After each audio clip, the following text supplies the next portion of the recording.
A dirty roastery floor is a sign of a mind that has stopped doing the handwork of maintenance.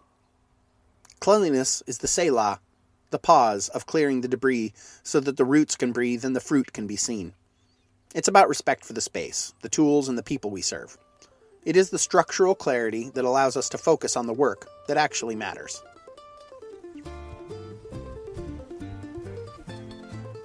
I'm Nick Walton. I'm a coffee roaster, I'm a dad, I'm a husband, I'm a wee farmer, and I can't stop thinking about the invisible scripts that run our lives. You're listening to The Values Sort. This is a field guide to the values that shape the patterns of thinking and behaviors that end up shaping our entire lives. This is essay number 51, Cleanliness. Let's get into it. Now, what the heck with this deck? I just finished the last essay the way I finished it, and now it's cleanliness. Neat and tidy. The deck wills it. Let's do this. Cleanliness is another card that doesn't make it to people's top 5 very often. I think it's because in a deck with mature love and family security, cleanliness feels a little out of place. Neat and tidy. Is that a core and central human value? Now, 51 cards deep, seems like as good a time as any to mention Dr. Shalom Schwartz. Dr. Schwartz is an American-Israeli social psychologist, and along with what I'm sure is a massive team of researchers and assistants and friends, he's the man behind the theory of basic human values from which my values deck is derived. This research is no slouch effort. Dr. Schwartz has been working on this effort continuously since the late 1960s. Now retired, the work just won't quit. Research has taken place across many countries and cultures over the course of decades. It's really a pretty impressive body of work.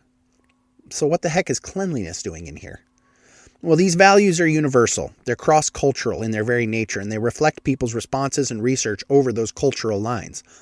Cleanliness is in the deck, so be it. When I think of cleanliness, I think of a few things. First, Harold. You will recall the brown shed between the barn and the house. Out my back door, there is a path to follow. You pass the fire pit and the place where I intend to build a cob oven one day. You cross a little bridge over what I would very much like to think of as a stream or a brook or perhaps even a creek, but it is in fact a ditch. Nevertheless, it is a quaint bridge. You pass the apple tree that I cut down and also the one I didn't, and you find yourself in front of Harold. And there you encounter my deep shame, the mess contained within. The problem with Harold is that it's an island, disconnected from the rest of the farm. My home, I do not wish to brag, has both electricity and running water. Similarly, my barn, beyond Harold, is fully electrified and lit. I even have running water back there. But Harold, in contrast, boasts neither of these things. It's cold and it's damp. In the wintertime, water drips through some of the leaky spots in the roof. Really, Harold needs to be thoroughly addressed from top to bottom. Its posts are solid, its rafters true, but the roof could be replaced, and a simple summertime ditching project would bring power and water. That would still not address the bitter chill of the wet Oregon autumn and winter, the cold air laden with moisture working its way into your bones. I don't want to be in Harold. I don't want to spend time in there. As it is, it's a mess, but by God, it's mine. Now, where we lived before, I had a beautiful and proper shop. It wasn't the biggest shop you've ever seen, but it was warm and it was dry, it was clean and cleanable. It had a concrete floor. Harold's is gravel. My old shop had electricity everywhere. I could and did plug in my woodworking tools anywhere it was convenient, and off I'd go. Here, where we've lived for a little more than 2 years, I have yet to regain my woodworking stride. There's just nowhere to set up and work. My barn is fairly full of barny things, like chickens and their necessary accoutrements. My tractor is stored there. I have a welder in the corner, and I have space for hay storage for cows. There's a tack room. This used to be a barn for horses. But we keep feed and fresh egg cartons and other dry storage in there. And anyway, it's not very big. Not big enough to store tools, let alone house woodworking. I must make do with Harold, at least as storage, and it's a mess. And it is a steady drip of stress and pressure in my life. All winter long, I move things around and try to keep them from getting wet. I would like to hope I might take up any number of projects I've been carrying around for these adult years of mine, but not if they're moistened. Then they're no good for anything but to be cast away and forgotten. So I keep moving things, and I keep fighting Harold. I blame Harold and its lack of services, but really it's my value for cleanliness that is the source of my stress. After all, I'm exaggerating its interior wetness. It's not really that bad. A lot of the moisture is condensation rather than open drips, and after a couple of winters, I know what goes where for safety. I love a place for everything and everything in its place. I'm just not very good at making that a reality in my life. I also think of a broader kind of cleanliness as it pertains to our natural environment. We are so prone to extraction, so prone to taking and using up that we hardly notice when other people's trash and refuse and waste become our problem. I reflect on my desire for a clean, pure expression of land management and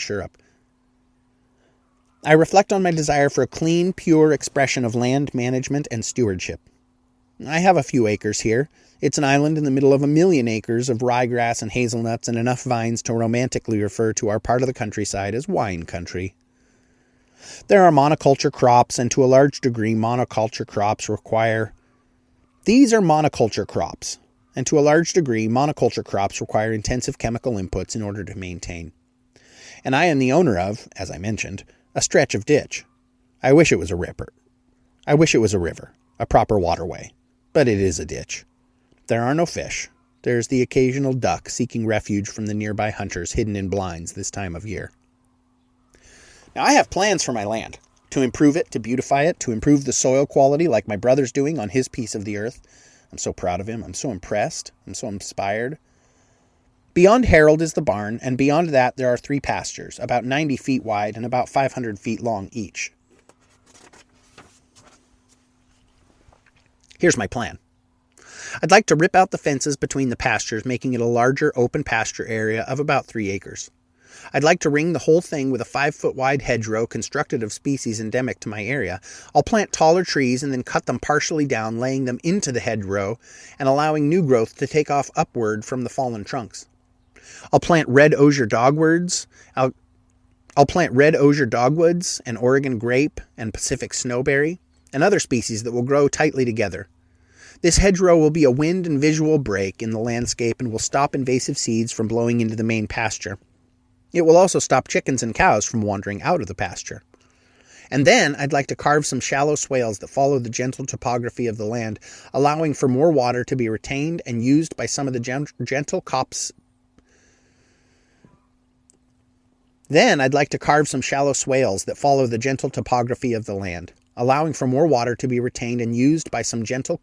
of native trees planted on the high side. I'll plant a mixture of forage species on the land, oats, crimson clover, vetch, and initially tillage radishes, which are huge rooted brassicas that are meant to grow long, heavy tap roots deep into the clay soil and then rot, aerating the soil and providing organic material as the roots decay. I will know I am successful when North American wild comfrey are found in my field. I'll rotationally graze as many as 3 species on the land. Cows for a few days, then a few days of rest, followed by sheep for a few days, then a few days of rest before chickens for a few days, and then a good long rest before cows again.